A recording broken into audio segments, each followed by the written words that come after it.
महाराष्ट्र में उद्धव ठाकरे की party Shiv Sena UBT में बड़ी टूट हो गई है। 6 सांसद बागी हो गए हैं। उन्होंने पार्टी की बैठक से भी किनारा कर लिया है, जिसके बाद उन्हें कारण बताओ नोटिस जारी किया गया। इसे लेकर शिवसेना यूबीटी सांसद संजय राउत ने तीखी प्रतिक्रिया भी दी।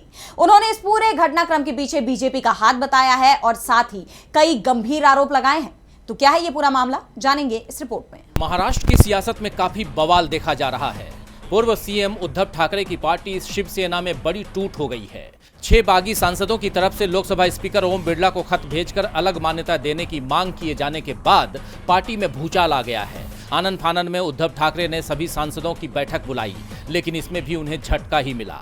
9 में से केवल 3 ही लोकसभा सांसद अरविंद सावंत, अनिल देसाई और राजाभाऊ वाजे इस बैठक में पहुंचे, जिसके बाद ये साफ हो गया है कि 6 बागी सांसद अब पार्टी से अलग होने का मन बना चुके हैं। यानी जो खेल बंगाल में चल रहा था वही खेल महाराष्ट्र में भी देखने को मिल रहा है। ऐसे में उद्धव गुट भड़का हुआ है। पार्टी की तरफ से बागी सांसदों को 7 दिन के अंदर कारण बताओ नोटिस जारी कर दिया गया है। उनके खिलाफ कड़े एक्शन की तैयारी चल रही है। इसकी जानकारी देते हुए संजय राउत ने क्या कुछ बताया है, जरा सुन लीजिए। 7 दिन का उनको जवाब के लिए टाइम दिया है, बाद में देख लेंगे। अभी वो प्रोसेस शुरू हो गया, हम उनको डिस्क्वालीफाई करने की पूरी कोशिश करेंगे। अगर लोकसभा के अध्यक्ष नियम कानून और सुप्रीम कोर्ट के निर्देश के तहत काम करेंगे तो ये लोग डिस्क्वालीफाई हो जाएंगे। तो संजय राउत यही नहीं रुके। उन्होंने बीजेपी पर निशाना साधते हुए दावा किया कि बागी सांसदों को 10-10 करोड़ रुपए की अतिरिक्त राशि दी गई है और उन्हें राजस्थान के एक सुरक्षित ठिकाने पर ले जाया गया है। उन्होंने सुप्रीम कोर्ट और चुनाव आयोग पर भी गंभीर आरोप लगाए। राउत ने कहा कि जो हो रहा है उसमें गुनाहगार सुप्रीम कोर्ट भी है।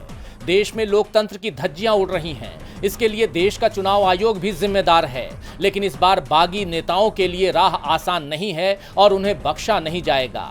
गद्दार न तो अपने घर जा पाएंगे और न ही अपने निर्वाचन क्षेत्रों में। उन्हें सही सबक सिखाया जाएगा। तो जिस तरह एक के बाद एक विपक्षी दलों में टूट हो रही है, उसे लेकर कांग्रेस और समाजवादी पार्टी ने भी तीखी प्रतिक्रिया दी है। कांग्रेस सांसद जयराम रमेश ने जहां गृह मंत्री अमित शाह पर हमला बोलते हुए कहा कि वो एनडीए यानी नेशनल डेमोक्रेटिक अलायंस को नेशनल डिफेक्टर्स अलायंस यानी दल बदलुओं का गठबंधन बनाने पर तुले हुए हैं। वहीं समाजवादी पार्टी के विधायक अबू आजमी ने ऐसे मामले के लिए नए कानून की मांग करते हुए कहा, अब जो भी हो उद्धव ठाकरे जी का हो या ममता बनर्जी का हो या किसी का भी हो, लेकिन इस तरह से पार्टी से चुन कर आने के बाद बगावत करने वालों के खिलाफ कोई नया कानून बनना चाहिए। जो हो रहा है मनमानी नहीं कर सकते लोग। तो साफ है कि विपक्षी दलों में जारी टूट फूट के खिलाफ अब बड़ा मोर्चा खुलने वाला है। महाराष्ट्र में उद्धव गुट ने तो बागियों पर शिकंजा कसने की तैयारी कर ही ली है।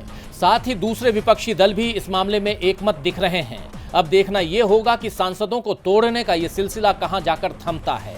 डीबी लाइव की रिपोर्ट।